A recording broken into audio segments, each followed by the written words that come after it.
ఆ నియోజకవర్గం ప్రజలు జూన్ 4వ తేదీ ఎప్పుడొస్తుందా ఎప్పుడు ఫలితాలు వస్తాయి అంటూ ఎదురు చూస్తున్నారు.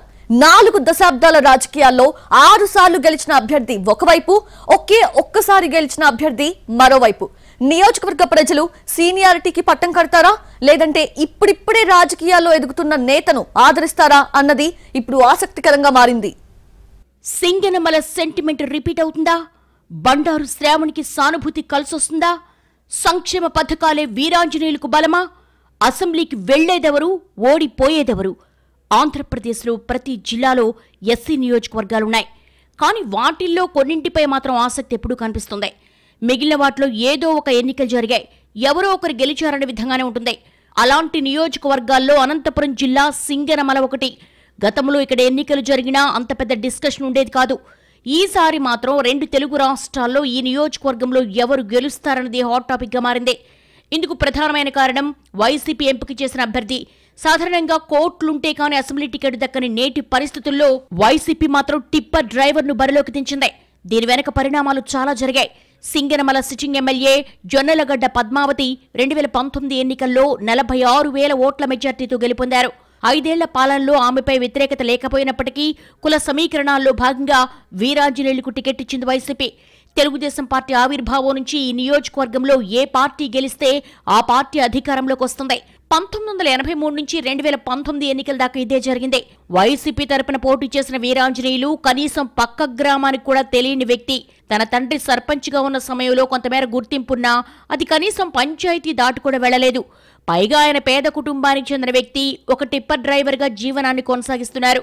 ఇలాంటి వ్యక్తికి టికెట్ ఇచ్చారేంటని వైసీపీలో చాలా మంది రగిలిపోయారు. సాంబశివారెడ్డిని వ్యతిరేకించిన వారంతా వీరాంజనేయులకు సహకరించలేదు. ఇక టీడీపీ నుంచి రెండోసారి బండారు శ్రావణి బరిలోకి దిగారు. 2019 ఎన్నికల్లో ఆమె పద్మావతిపై పోటీ చేసి ఓటమి పాలయ్యారు. అప్పట్లో సీనియర్ నాయకులు సహకారం లేకపోవడం, కొత్త అభ్యర్థి కావడంతో ప్రజలు అంతగా రిసీవ్ చేసుకోలేదు. పైగా జగన్ వేవ్లో ఆమె గాలికి కొట్టుకుపోయారు.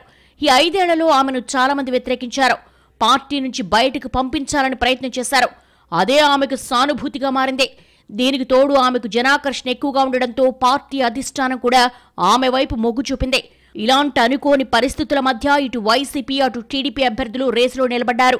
బండారు శ్రావణికి టికెట్ వచ్చిన సమయంలో ఖచ్చితంగా భారీ మెజార్టీతో గెలుపొందుతారని అంతా భావించారు. ఒక 2 వారాల పాటు అదే వేవ్ కొనసాగింది. కానీ ఎప్పుడైతే టీడీపీ అధినేత చంద్రబాబు బుక్కరాయ సముద్రంలో ఎన్నికల ప్రచారంలో ఆయన చేసిన వ్యాఖ్యలు తీవ్ర దుమారం రేపాయి. వైసీపీలో టిప్పర్ డ్రైవర్కు టికెట్ ఇచ్చారంటూ చేసిన కామెంట్స్ వీరాంజనేయులు నెత్తిపై పాలు పోసినట్లయింది. ఒక టిప్పర్ డ్రైవర్కు టికెట్ ఇవ్వకూడదన్న చంద్రబాబు కామెంట్స్ ను ప్రజల్లోకి తీసుకెళ్లింది వైసీపీ. సీఎం జగన్ కూడా కొన్ని బహిరంగ సభల్లో దీని గురించి ప్రస్తావించారు.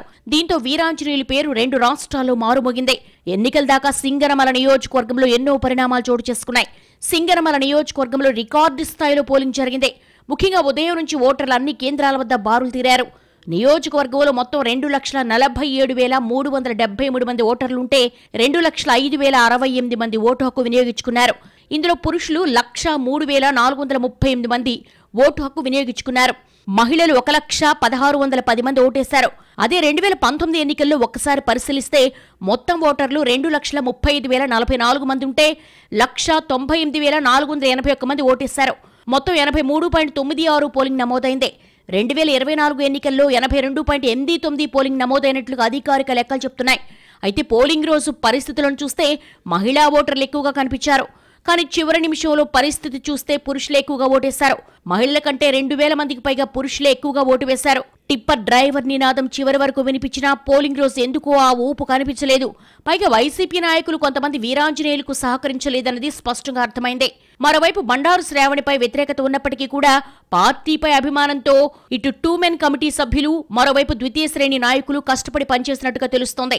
సహజంగానే సింగనమల నియోజకవర్గం టీడీపీకి బలంగా ఉన్న ప్రాంతం. టీడీపీ వైపు నుంచి బలాబలాలు చూస్తే బండారు శ్రావణిపై ఉన్న సానుభూతి ముఖ్యంగా చెప్పాలి. వైసీపీ లోకల్ నాయకుల మధ్య ఉన్న వ్యతిరేకత టీడీపీకి ప్లస్ గా మారిందని చెప్పాలి. వైసీపీ విషయానికొస్తే టిప్పర్ డ్రైవర్ నినాదమే అతిపెద్ద ప్లస్ పాయింట్. జగన్ చేపట్టిన సంక్షేమ పథకాలు, సింగనమల చెరువుకు వరుసగా నీరందించడం వంటి పరిణామాలు కొంతవరకు ప్లస్ గా మారింది. అయితే ఇక్కడ ఓటర్ నాడి మాత్రం అంతు చిక్కడం లేదు. విజయం టీడీపీ వైపు ఉందని చెప్తున్నా ఎల్లనూరు, పుట్లూరు మండలాల్లో మెజార్టీపై వైసీపీ విజయం ఆధారపడి ఉంది.